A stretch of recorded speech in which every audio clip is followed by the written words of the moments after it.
आप देख रहे खबरें भी तक। मैं आपके साथ मुमताज खान और मैं हाजिर हूं अपना खास कार्यक्रम हरियाणा डायरी लेकर। देश भर में 77वां गणतंत्र दिवस हर्षोल्लास के साथ मनाया गया। हरियाणा में मुख्यमंत्री नायब सिंह सैनी ने गुरुग्राम के ताऊ देवीलाल स्टेडियम में तिरंगा फहराया। इस अवसर पर उन्होंने सरकार की उपलब्धियां गिनाई, साथ ही विकास और आत्मनिर्भर भारत के संकल्प को दोहराया। ये खास रिपोर्ट देखिए। देश भर में 77वां गणतंत्र दिवस पूरे उत्साह और गरिमा के साथ मनाया गया। हरियाणा में इस अवसर पर मुख्यमंत्री नायब सिंह सैनी ने गुरुग्राम के सेक्टर 38 स्थित ताऊ देवीलाल स्टेडियम में राष्ट्रीय ध्वज फहराया। कार्यक्रम की थीम वंदे मातरम के 150 वर्ष और आत्मनिर्भर भारत रखी गई, जो सरकार की राष्ट्रवादी सोच और आत्मनिर्भरता के विजन को दर्शाती है। आर्थिक विकास एवं निवेश पर फोकस। गुरुग्राम में 1000 एकड़ में बन रही है ग्लोबल सिटी।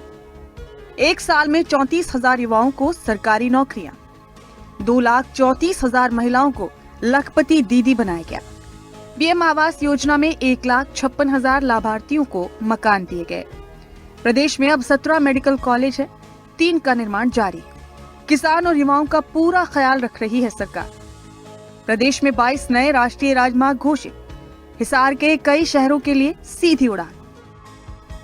ध्वजारोहण के बाद मुख्यमंत्री नायब सिंह सैनी ने अपने संबोधन में सरकार की उपलब्धियों का उल्लेख करते हुए कहा कि हरियाणा आज आर्थिक प्रगति के मामले में देश के अग्रणी राज्यों में शामिल हो चुका है।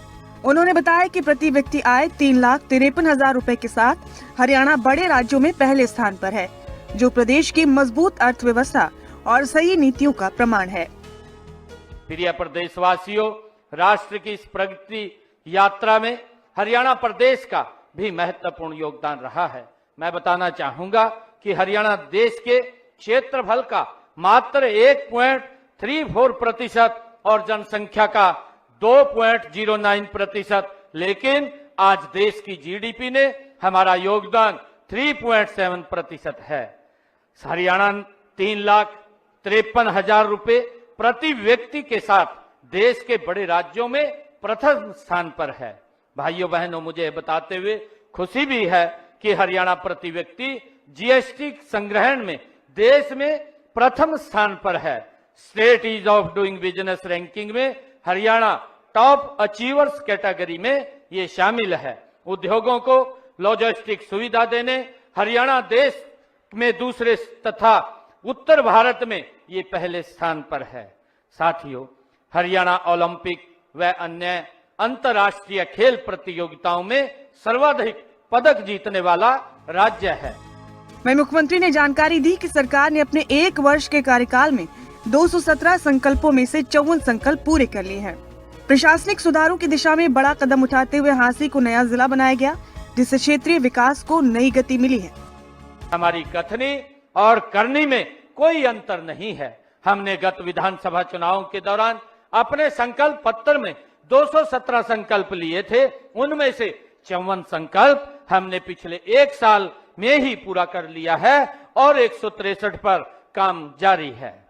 साथियों, हमने संकल्प लिया था कि सरकार जनता के द्वार पर जाएगी, जनता सरकार के पास नहीं भटकेगी। हमने पिछले 11 वर्षों में प्रदेश की जनता को उस लटकाने व भटकाने की व्यवस्था से मुक्ति दिलाई है।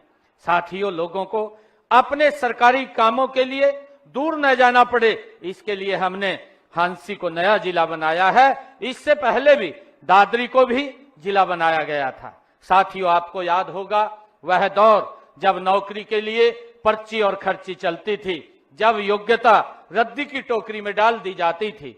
लेकिन आज हमारी बिना पर्ची बिना खर्ची के नौकरी देने की नीति, ऑनलाइन रजिस्ट्री, पारदर्शी ऑनलाइन ट्रांसफर पॉलिसी, पढ़ी लिखी पंचायतें और अंत्योदय अभियान की चर्चा पूरे देश में आज हो रही है। यह नए हरियाणा की ये तस्वीर है। साथियों, हमने ई गवर्नेंस का एक ऐसा नया और अनूठा मॉडल अपनाया है जिसने बिचौलियों की दुकानें बंद कर दी हैं।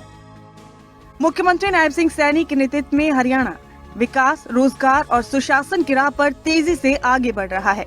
गणतंत्र दिवस के मंच से दिया गया उनका संदेश स्पष्ट है कि हरियाणा को आर्थिक, औद्योगिक और सामाजिक रूप से देश के अग्रणी राज्यों में स्थापित किया जाए और हरियाणा देश की प्रगति में अपना योगदान दे सके। डेस्क रिपोर्ट, खबरें अभी तक।